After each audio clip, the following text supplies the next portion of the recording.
Reports are that the Seattle Mariners are getting ready to make a pitch to one of the best free agent pitchers in the class this offseason. We're going to pair that with one of the worst trade ideas that we have seen from a New York Post reporter talking about trading Luis Castillo. We'll then talk about the possibility that the Mariners may be interested in Yoan Moncada, as well as the fact that in an article by Daniel Kramer, apparently the Mariners have already talked to Justin Turner about returning and what Justin Hollander had to say about the possibility of the Mitches returning to form.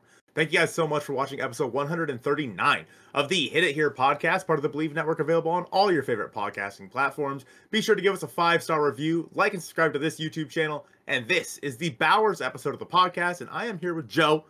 Joe, I made it through the intro. How are you? I'm unbelievably proud of you in this moment. It's a crowning achievement to get through kind of like the mishmash of like what we're kind of packaging these topics into together. It's a tough one. It's not something that I think that we've necessarily done a bunch, where it's like usually like pretty cut and dry, like this thing is this thing. We're doing something that's never been done before for us, and it's uncharted territory that I think maybe is a little bit uncomfortable, but once we get our feet in there, once we get, grounded in what we're doing, it'll just kind of happen naturally, which makes a lot of sense because Roki Sasaki pitching in a pitcher-friendly park, that seems natural to me. That's got to be the Mariners' pitch to him and his camp about what the Mariners can bring to the table outside of like the big market teams like LA and New York. Like, we're a pitcher-friendly park, we're huge on pitching development, and we've kept young guys healthy. I'm not saying, the tinfoil hat season, it's going crazy. Like, the Mariners' odds, I feel like, have definitely gone up in the recent, within the past week, and this article from Jude was just from today. So the fact that the odds haven't been released on BetOnline for where Roki's going to sign, it's probably a good thing because the Mariners odds probably just got even better. So make sure you guys go check out BetOnline, and a quick word from them. Thank you to BetOnline for being a sponsor for the Hit It Here podcast. BetOnline is the world's most trusted betting platform and your #1 source for online betting. From the earliest odds to in-game live betting, BetOnline provides you with all the action and the ability to watch the games as they happen. With the largest selection of odds on everything from football, NBA, NHL, and since the MLB regular season and postseason is over, free agency bets on who's going to play where will be available soon on BetOnline. Make sure you guys head to BetOnline today to get in on the action with America's most trusted site for online wagering. BetOnline. The game starts here. Well, it's hard not to look at the Dodgers as like the very clear-cut favorites for Roki Sasaki, but you look at the previous kind of Japanese pitchers that have come to the Mariners in the past. None super recently. I mean, Kikuchi is the most recent one, but like I wouldn't say that his success was super overwhelming with the Mariners, but you look back to previous iterations. Hisashi Iwakuma had a great 5-year stretch. Obviously, Kazuhiro Sasaki and Shigetoshi Hasegawa in the early 2000s. Did you hear me have to sound that one out for a second? That was good. That was like, good. Deidara would be proud. Thank you, Deidara.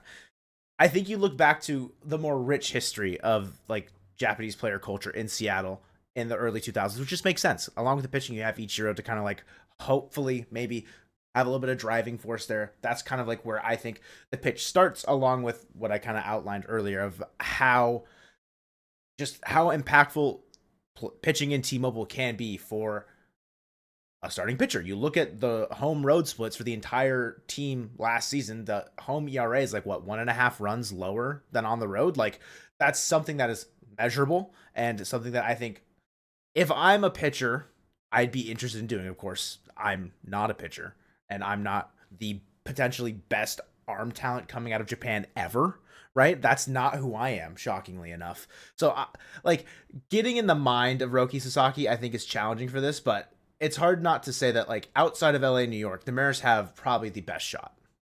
It's interesting because what was said about his mindset coming over here was he's going to be looking for teams that have like noted development strategies, teams where he's going to be comfortable, and teams that, have a plan. And the Mariners, theoretically, have all those things. Now, to all the naysayers in the comments of our last podcast saying, come on, let's be realistic. Just stop. Suck it. Thoughts? Like, there's still traction to this. Suck it. But I think that it leads to a very interesting case because, yes, we know the Mariners have the most international pool money. We also know that they're going to make the best pitch possible to the to Roki Sasaki and his agent. And we also know that their plan is to trade pitchers as Plan Z. Like, it is very low on the totem pole of things they want to do.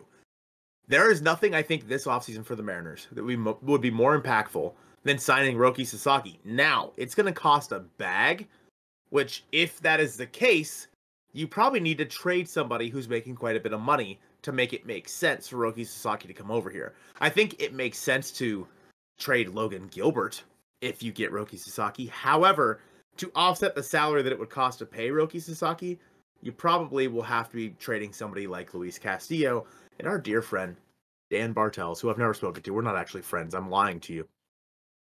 For the New York Post, had a wild trade idea. I'm just going to read it to you because his exact wording, I think is important here. Hypothetical Mets-Mariners trade. Mets acquire Luis Castillo. Mariners acquire utility man Jeff McNeil and third baseman Brett Baty. McNeil has $30 million remaining on his contract. The Mariners missed the playoffs by 2 wins or less in 3 of the last 4 years. Interesting for both sides. Daniel, if you will. First of all, I don't know why that last blurb was important. All right, let's relax with, the Mariners missed the playoffs by 2 games last 3 of the 4 years. Suck it. I'm just going to tell everyone to suck it today. This is the suck it episode? Like, what's going on? Suck it, the suck it episode. If you would have maybe pitched this trade a couple years ago, like if Castillo was where he is currently, but like 2-3 years ago you pitched this trade, sure, I'm in.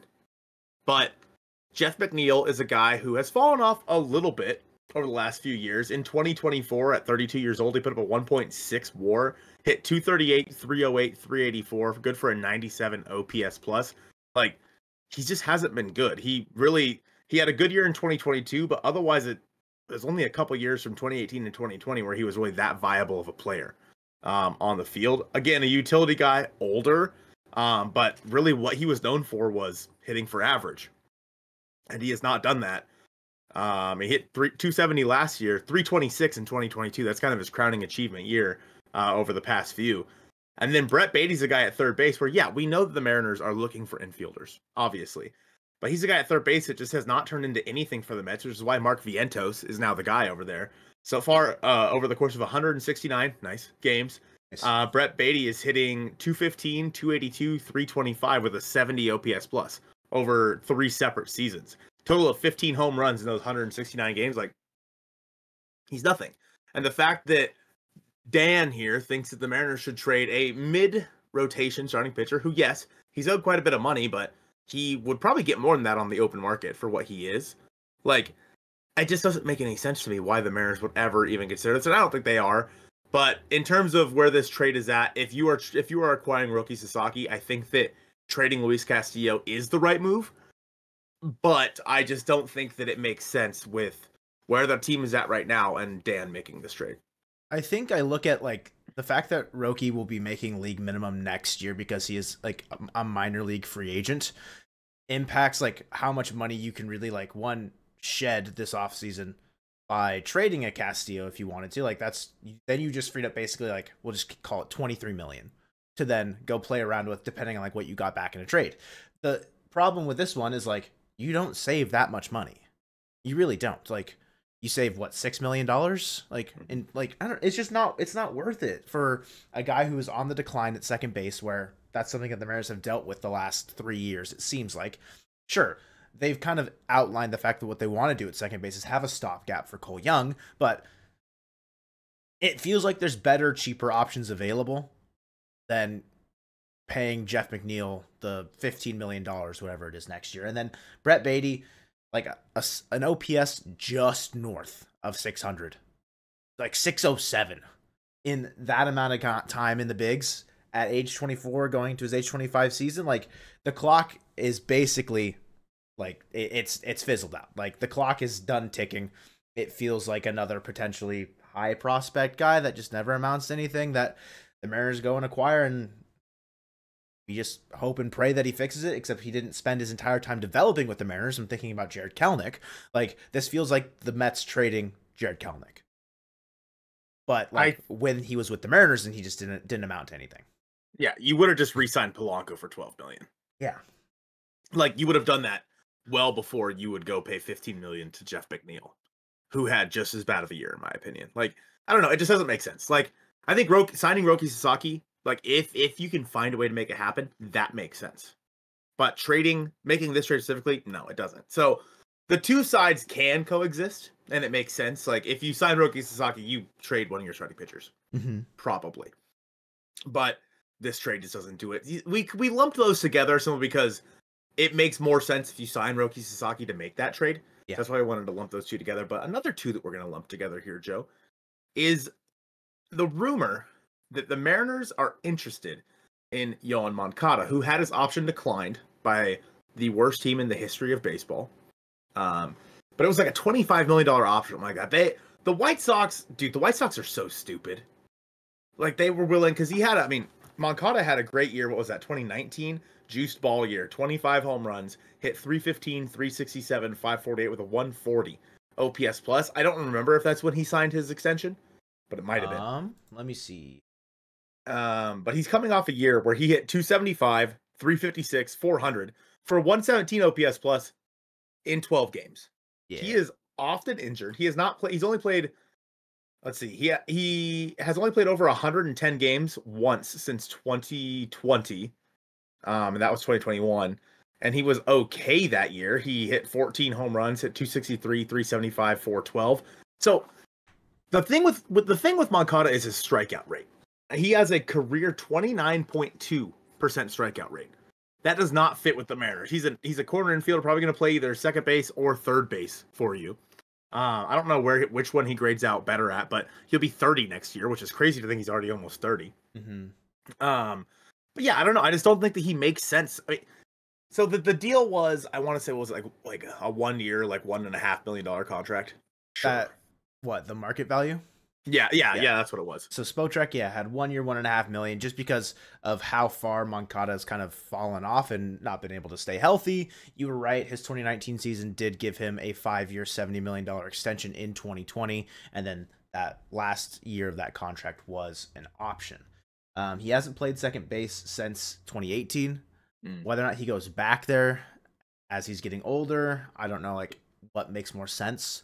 I don't hate it for what the contract you're going to give him, because I don't know what he thinks he's going to command in free agency. I don't think he's going to get a multi-year deal worth more than $4 million annual average. Like, sure, you could try and use 2019 and 2021 as like something to stand on, where they were legitimately pretty good seasons. It's just that's more of the outlier compared to what he's done regularly throughout his career. And sure, you could talk about how the White Sox as an organization maybe failed to develop him properly or give him the right tools to succeed, et cetera, et cetera. But if I'm the Mariners and I'm interested in Yoan Moncada, along with the Yankees, the Blue Jays, and a couple other teams are apparently interested in him, it's more so like you're banking on a bounce back. Maybe you give him like a 1 to 2 years is probably what I would just go, and make it insanely incentive based to try and like be like, hey, if you do come into some form, yeah, you'll get paid out of it, but we're not going to give you anything worth it really up front because you don't really have any leverage in this conversation. And so I would probably stick him at third, and I would go find some sort of like right-handed platoon at second base if you really wanted to. But like, you probably have Dylan Moore and Ryan Bliss to be there with Josh Rojas. But also, like, does Moncada fit as a platoon guy? I mean, he's a switch hitter, but like in his career versus right-handed pitching, like 256, 334, 436, 770. Against left-handed pitching, it's not that much worse. Like, it's a 249 batting average, a 324 OBP. The power drops a little bit. It goes down to 390 slug instead of 436. So, like, that's maybe the big gap there is he's got, which I think is normal for left-handed or for switch hitters, is your left-handed side's your power side. And that's what Moncada has. Does that make sense as, like, an everyday player? It could. It's just, like, you have no idea what version of him you're going to get if you sign him. There's going to be a pretty common theme, I think, with this episode of the podcast. We already started it with the first trade. And it is the Mariners acquiring guys that are basically bargain bin, maybe bounce back guys. Either acquiring them or just they're already on the team and going with them. One guy that I think that doesn't really fit that bill for the Mariners, though, is Justin Turner, who we all like. I think when we did our offseason plan, which will be coming out shortly, it was talked about during that everybody thinks that the Mariners should re-sign Justin Turner. And it turns out that has a little bit more legs than maybe we all thought. Because according to Justin Hollander, in an article written by Daniel Kramer, the Mariners have already been in contact with the possibility of Turner coming back. And we didn't get any like contract details. We just know that Turner wants to come back next year, or not back necessarily the Mariners, but wants to play next year. And I think that that is a good thing, that the Mariners have identified the fact that they need some sort of veteran guy. They didn't have it in 2023, as Teoscar Hernandez said. The Mariners severely lacked some like leadership, and it looked that way in 2024 until Justin Turner came to the came to the team. And I think that because the Mariners were able to identify that early in the offseason, bodes well that they could go out there and either re-sign him or go get Carlos Santana once again, or find somebody else. There's obviously other guys. But the fact that there have been talks about it is a very, very good sign in my opinion, because the Mariners know, okay, we have to go out there and get a guy like this, even if it's just to be a bench guy. I don't know if Turner is the answer at first base, if the Mariners view him as that. I don't know if they view him as a platoon with like Luke Raley at first base and that's how they want to do it. I don't know. But I think that the idea of bringing Justin Turner back on some sort of deal, what we've mentioned a lot has been like 1 year, 7-ish million, is a very good start to an offseason that is very important for this baseball team moving forward. One thing I think I like a lot more about the Turner signing, the more I think about it, is even if you retain Tyler Locklear this offseason, it's not a guarantee that you do, because if you sign Turner, then it kind of creates the avenue of like, oh, you probably could trade him if you wanted to. But if you retain him, that gives him more time to develop. And also, if Turner slows down, or some of the other guys we're about to mention slow down tremendously as well, just do not pick back up where we're not even where we want them to, where we need them to be as a competent baseball player. One of those guys can get DFA'd or released, however, and then Locklear can kind of grow into a larger role with the big league club as a right-handed power bat off the bench.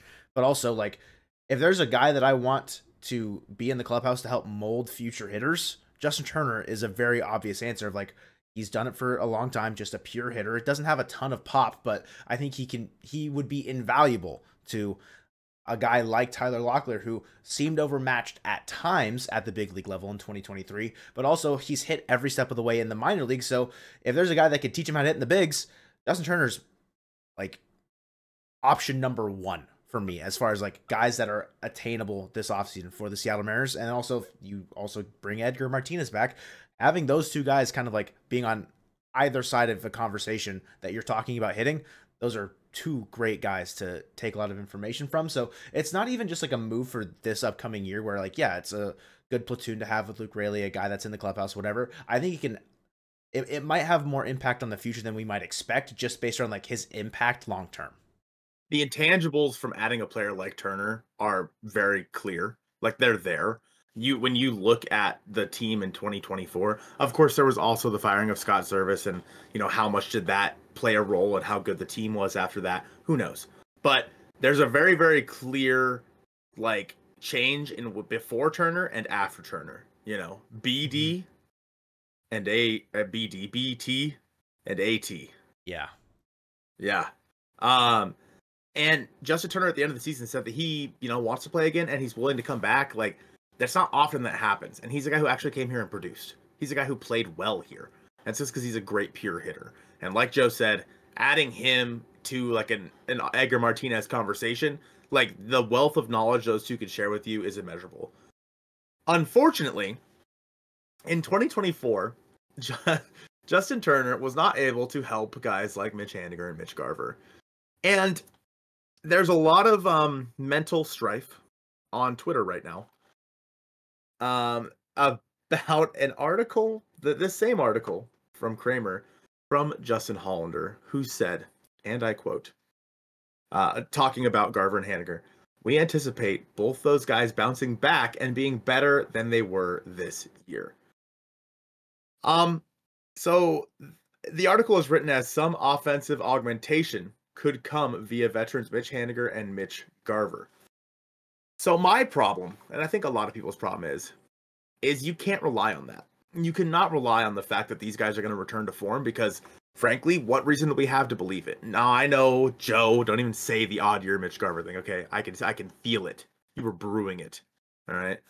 But I think that this is kind of the mentality that the Mariners need to get away from. They need to get away from, oh, well, these guys are going to be better next year. Because we have danced that dance so many times. Obviously, most recently with Jared Kelenic. It's like, call a spade a spade. If the dude sucks, he sucks. Like, it is what it is.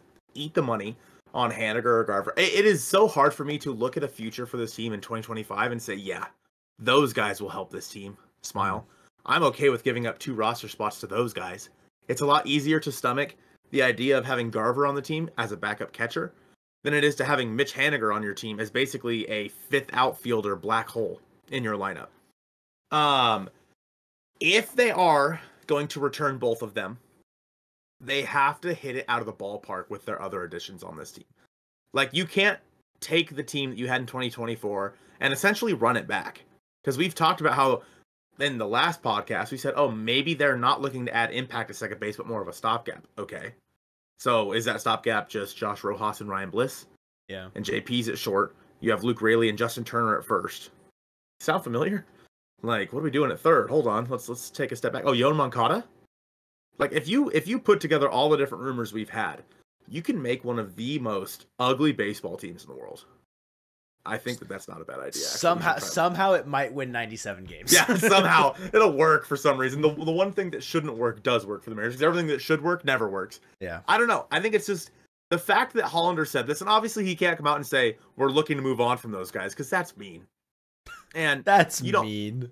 That's mean. And also, if you can't do it, now they're probably mad at you. They're like, hey, you just said you were trying to move on from me, and now I'm still here. What the heck? So I think that all the good news of the fact that the Mariners are like having a conversation with Roki Sasaki kind of went out the window really quick because it was just more bad things put on top of it. Not to say, like, it's not inherently bad that the Mariners are going to rely on Haniger and Garver to be something next year because, frankly, what Hollander said about we anticipate both these guys bouncing back and being better than they were last year. It's a really low bar to cross. Yeah. They sucked. And so, like, he's not expecting Mitch Haniger to be 2021 Haniger. He's not expecting Garver to be 2022 3 Garver. Like, it's just, the wording is tough, and I understand why people are upset about it. I don't love it either. But it's also, I don't think we learned anything in this article that we didn't already know. You're really taking it at face value of, like, yeah, they just need to bounce back because, one, they don't have any other options. If they continue to play as bad as they did last year, they will not be on the roster in the middle of the year. Like, they've shown the capacity to DFA guys like that, like they did with Colton Wong. Sure, they had options to kind of like replace him with like Jose Caballero during that season specifically, but I think, like, you look at Garver, if you DFA him in June because he's still not hitting, Harry Ford's probably not going to be awful for you if you have to call him up for half the season. If you DFA Mitch Haniger, like, Luke Raley just probably stepped into a larger outfield role potentially, and you call up Tyler Locklear, right? Like, that's, if, of course, those guys are still within the organization at that point. So, like, the bar is extremely low. I look at their stats from 2024, and I think with their roles being reduced, because, like, we saw at the end of the year, Haniger was, like, hardly seeing playing time in September. And Dan got hired August 25th? Something like that around that time? Right, yeah. Like, the end of August. Like, he was getting a lot of run in August, and then basically had none in September, October, because, like, they couldn't afford to do it. It's just, that was not within the realm of winning. Haniger's not going to see more than 300 at-bats next year. He shouldn't. As a 5th outfielder, you simply should not, unless there's some injury, there's some sort of, like, big fall-off from, like, Robles regresses, like, really, really badly. But the fact that Haniger, one, I mean, he did stay healthy, but he played in 121 games and got 380 at-bats. I want to see him in 95 games. Get 300 at-bats. Like, that's the maximum I want to see Mitch Haniger in 2025. And if you look at, like, his best months out of the year, I'd say August or even the beginning of the year in March, where, like, they're serviceable as a 5th outfielder.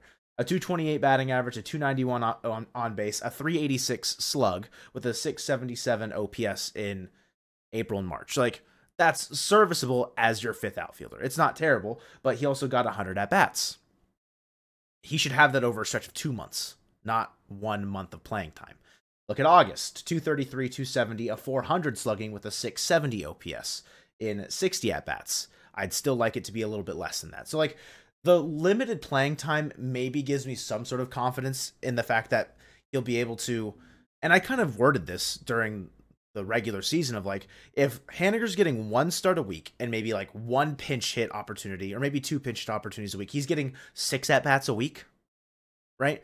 Maybe that will allow his legs to let him run into a ball more often than not, as opposed to you're giving him that many more at bats if you're starting him twice a week, 3 times a week, and he's seeing that platoon switch late in the game more than twice. Like, it's just, if you can limit how often he's playing, hopefully he's able to stay healthier and stay more just like physically fit and ready to go and like be able to jump into a ball. I don't want to bring up odd year Garver because you told me not to.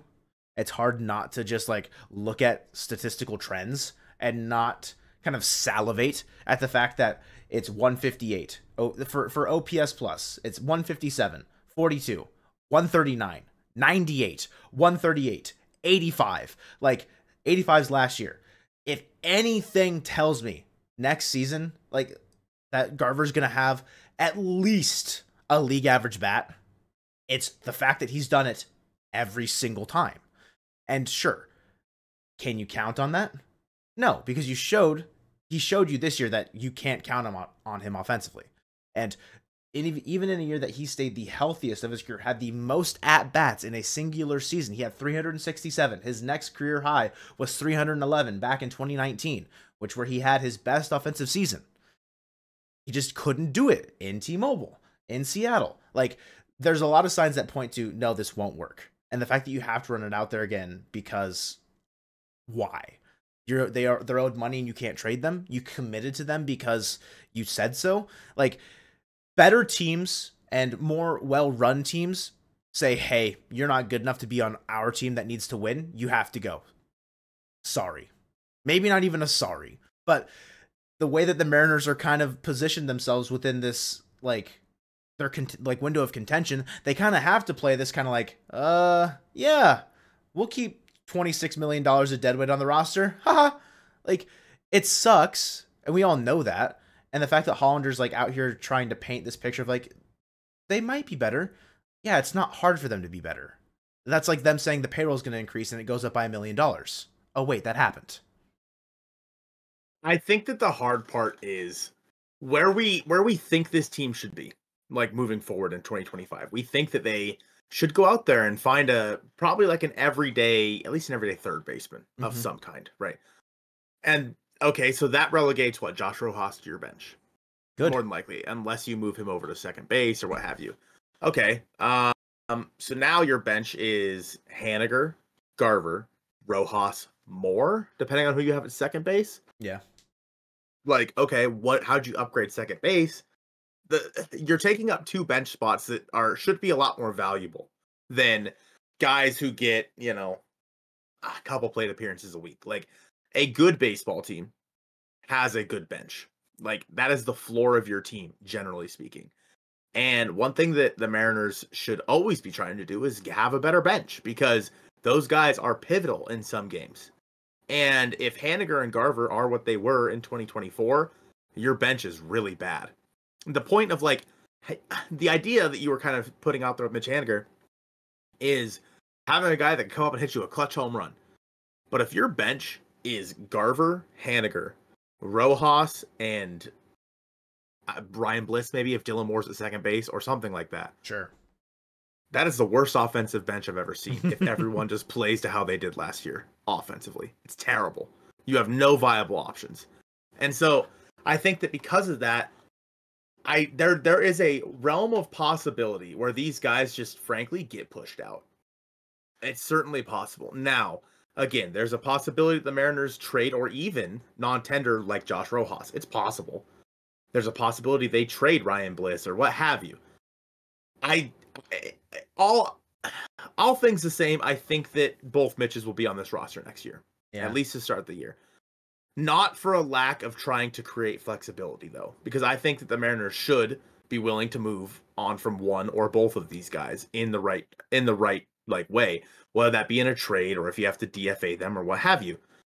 The problem is I don't know if the team is willing, based on everything we've heard, they have really tempered our expectations so far this offseason. With this talking about that these guys bouncing back, with them saying that, oh, maybe we want to add someone as like a stopgap sort of guy at second base. Like, they haven't even mentioned anything again, and I've talked about this a lot. They haven't mentioned anything about JP at all. So it sounds like, I mean, we all kind of knew he was just going to be the guy moving forward next year, but I don't think that he should be guaranteed that spot. But it sounds like the Mariners do. So okay, whatever. That's the one I'm obviously the most okay with. And then they've talked about bringing back Justin Turner, who would be your first baseman. Like, there are impact bats on this market and in trade talks that should and will be available to you. And the Mariners, the most solid rumors that we have had so far this offseason have been Roki Sasaki, a pitcher, have been Justin Turner, and have been Yoan Moncada. Those are the three, and those are the three most solid rumors we've had this offseason so far. Is your team better? Because if you make all three of those moves right now, is your team better? I don't think so. Probably, I think your team. It's probably not. And like the thing that's frustrating about thinking about that, even if you included like Hae-Sung Kim into that conversation, Hollander goes out of his way to mention we do not want to move laterally. We want to move our ball forward. Yet every single move that they've been attached to, and I don't want to call Justin Turner a lateral move, but it is in the sense that like he was already on your team. Like you're not really upgrading that position. Like you're upgrading it for the entire 162, but like you're not upgrading it inherently because he already played for you, right? I was gonna say, Joe, that's like as close to a lateral move definition as okay, exactly. 162. But like for like the full season, like how you're kind of like looking at it from that frame of reference, like of course they're not expecting Ty France to not kind of get back to similarly close to 2022 era Ty France, the good old days. Yeah, it's just weird. It's weird how like the rumor mill has kind of churned out these things that really don't align with their philosophy about the offseason, yet it feels almost like the perfect amount of rumors that like we kind of expect, where it's like, oh yeah, okay, Yoan Moncada coming off injury-riddled season after injury-riddled season, sure, we can try it. We tried it with Luis Arias. Like, it's just, I don't know, I don't get it, like this idea of like trying to move the ball forward, yet they're just sitting there holding it in place, like sliding it back and forth, like, whoa, look at us, we're making moves, guys. Like, I don't understand it. Literally, like just play. It's just confusing, and I hope that we get some clarity if they do somehow, like, I don't want to say shock the world and anything is possible, like sign Roki Sasaki, but like until I see it happen, I don't know if I can believe like that idea of that they're trying to move the ball forward with the guys that have been talked about.